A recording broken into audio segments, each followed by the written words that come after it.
எல்லாம் நான் சொன்ன மாதிரி பாவக்காய் பச்சடி, பாவக்காய் கூட்டு, பாவக்காய் பொரியல், பாவக்காய் பாயசம், இப்ப பாவக்காய் சாம்பார் போயிட்டே இருக்கு.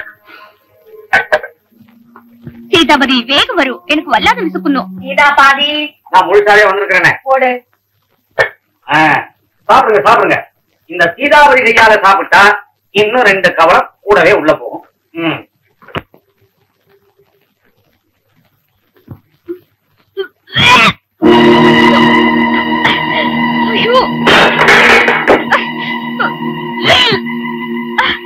சந்திரா சந்திரா, என்ன இது? கூட்டானல்ல விஷமானு. இயாள் கைப்பிக்க கொடுத்து என்ன கொல்லன்னு ശ്രമിക്കാണ്. பாவக்கான கீதாவுக்கு உயிர். இவ பேயா அலறாளே. ஏதோ சீதா திதி என்னமா பாவி பாவக்காய் அள்ளி போட்டு பாவக்காய் சொல்ல மாட்டேன். நீ பாவக்காய் அள்ளி போட்டு என் பொண்ணு சாப்பாட்டுல மண்ணாய் போட்டுட்டீங்க.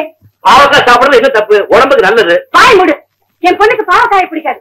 இதை விட சுருளி விதை அரைச்சு குடிச்சாலும் குடிப்பான். அரளி விதை. அரளி விதை. நீ யாருக்கு எடுத்து சாம்பார் வச்ச பாவக்கா? யாவும் சொன்னா வைக்க சொன்னாரு. ஏதோ செக்ரட்டரி, இது ஓ வீடா ஏன் வீடா? சமையல்ல வலையிட நீ யாரு? புரியுதா? தலையிட உன் தலையை கிண்டிடுவேன். என் பொண்ணுக்கு எது பிடிக்கும் பிடிக்காதுன்னு தெரிஞ்சுக்காம நீ எப்படி சொல்லலாம்? மன்னிச்சிடுங்க. மன்னிச்சிருங்கன்னா விட்டுடுவேனா? அவ்வளவு பாவக்காய் சாம்பாரை நீ தான் சாப்பிடணும். நல்ல ஆளு சார் நீங்க. இந்த பாவக்காய் பாலிடிக்ஸ்ல என்ன மாட்ட விட்டீங்க? சாம இந்த வேலையை விட்டுட்டு எங்க சித்தப்பாவோட நான் சலூனுக்கு போயிட போறேன். சிலோனுக்கு போயிட போறேன். இந்த அம்மாவோட பேசி பேசி இவங்க வியாதி எனக்கு தொட்டிடுச்சு. அப்ப நான் வரகட்டுமா? யாருக்கு மொட்டை அடிக்கிறதுன்னு முடிவாகி போச்சா?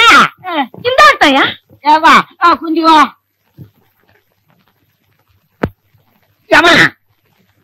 கொஞ்சம் தங்கோண்டா. நீ சுமாரியா? அவ ஏதோ வெறுப்புன்னு சொன்னா நீ வலிச்சுட்டு போல் இருக்க. அப்ப அம்மா ஜெயிக்கலையா? அது இனிமே தான் தெரியணும். யாரு வீட்டுக்கு புதுசா இருந்தாலே? இருந்தாலும் இல்ல பெருசாலும் இல்ல, மொட்டை அடிக்க வந்திருக்காங்க. ஆமா, நீ போற விஷயம் என்னாச்சு? அதை ஏன்பா கேக்குறேன்? பாவக்காய் சாப்பிட்டதும் அவன் வாந்தி எடுத்துட்டான். அப்போ அவன் பொண்டாட்டி இல்லையா? வா வா வா வா வா. யோ, இவ தலையில கைய வையா. 5 நிமிஷத்துல இவளை நான் ஒழுவழுன்னு பாக்கணும். ஏமா குத்து சுமாரியா, அவ வாந்தி எடுக்கிற மாதிரி பாவனை பண்ணிருப்பான்னு ஏன் நினைக்க கூடாது? அப்படியே இருக்கலாம். அவ யாருன்னு கண்டுபிடிக்க முயற்சி பண்ணுவீங்களா? அதை விட்டுட்டு ஏன் தலைய மொட்டை அடிக்கிறதுலயே இருக்கியா நீ? அப்போ நான் வரட்டேன். இருந்து சாப்பிட்டு போய காலங்காத்தா யார் முகத்தை முடிச்சுன்னு தெரியல. முதல் போனியை செவத்து போச்சு. அடியே, உனக்கு அதிர்ஷ்டம் வச்ச இருக்குடி. இல்லன்னா இன்னைக்கு உன் தலை தப்பிச்சிருக்குமா? நீ சொன்னாலும் சொல்லாட்டியும் எனக்கு அதிர்ஷ்டம் மத்த இருக்கியா? அதனாலதான் உன் பொழப்பே ஓடிக்கிட்டு. கரெக்ட். மச்சன்னு சொன்ன உடனே ஞாபகத்துக்கு வருது. ஒருத்தி பாஷையை மாத்திக்கலாம், பழக்க வழக்கங்களை மாத்திக்கலாம், ஆனா உடம்புல இருக்கிற அங்கடையாங்களை மட்டும் மாத்திக்கவே முடியாது.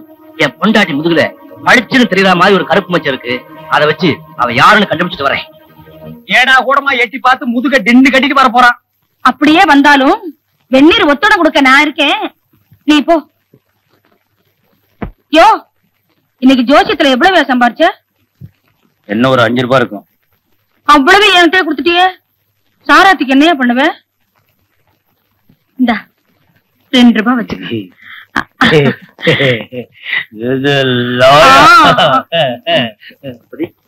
ஐயா அம்மா எங்க காணோம்?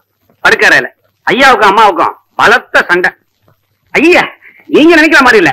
ஐயா அவரோட டெய்லி கோட்டாவில ஒரு சிகரெட்டை கூட குடிச்சிட்டாராம். அதனால தோட்டா பறந்துகிட்டு இருக்கு. அனைவனே இப்படி தயாரா இருக்கணும். ஐயாவோட தங்கச்சி ரூம்ல ட்ரெஸ் பண்ணிக்கிட்டு இருக்காங்க. நீ என்ன பண்ற? சூடா ஸ்ட்ராங்கா எனக்கு ஒரு காசு போட்டு வாங்க.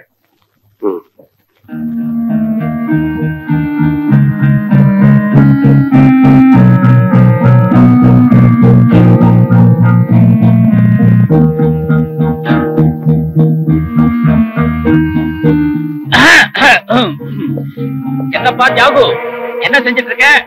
தோடு நாவல ஒரே தூசி. நேத்துக்கே துடைக்க சொன்னேன், யாரும் துடைக்கல சார். என்னப்பா அது? அந்த வேலையெல்லாம் வேலைக்காரங்க செஞ்சுட்டு போறாங்க. You are my personal assistant. என் வேலையை கவனிச்சா போதும். வேலையில உயர்ந்தது தாழ்ந்தது நான் வித்தியாசம் பாக்குறது சார். எல்லா வேலையும் செய்யணும். That is my policy. That's a good policy. பாலிசியும் நினைவுக்கு வருது. என் தங்கச்சிக்கு 10 லட்சம் ரூபாய்க்கு இன்சூரன்ஸ் எடுக்கலாம்னு இருக்கேன். ஆடிட்டர் ஒண்ணு வச்சு. இந்த பொண்ணு மேல 10 லட்சம் ரூபாய்க்கு. ஆமா, ஏன் பாத்துட்டு செய்யலாம். எதை பாத்துட்டு? முதுக பாத்துட்டு. என்னையா உளற? ஜோசியில பாத்துட்டு டாக்டர் கன்சல்ட் பண்ணி எல்லாம் பார்த்தாச்சு. அவரை வர சொல்லு போ.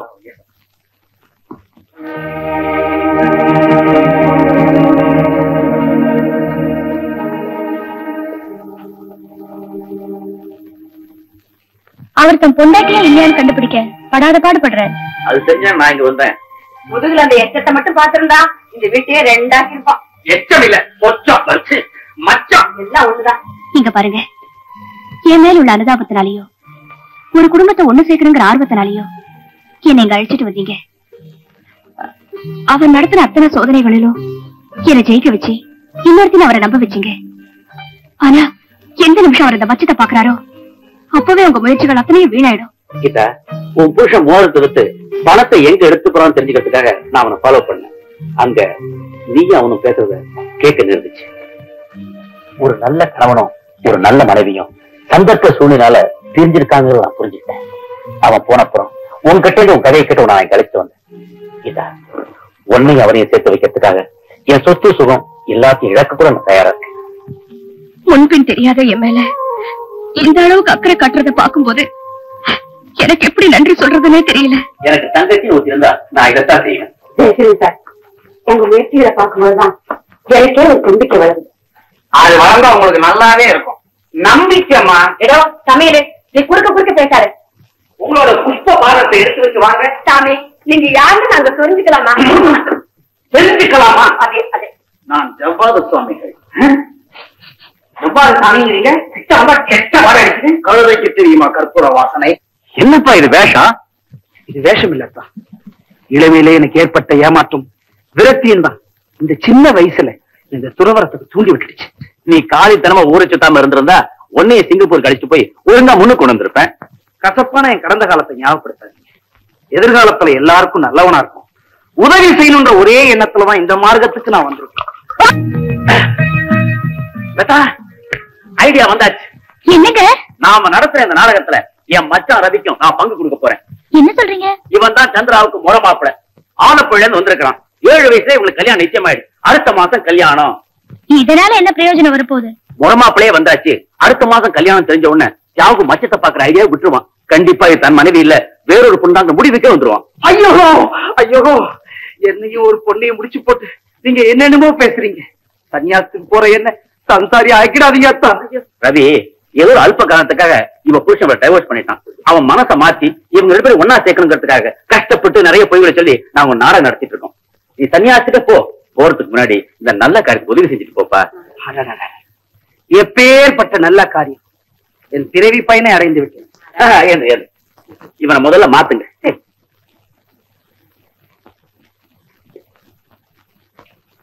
என்ன பண்ண போறீங்க? சாவியில இருந்தா கல்யாண மாப்பிள்ளைன்னு எவன் நம்புவான்? அதனாலதான் உங்க தொடைய மாத்த போறேன். உடைய மாத்த போறேன் சாமி. அப்படியா?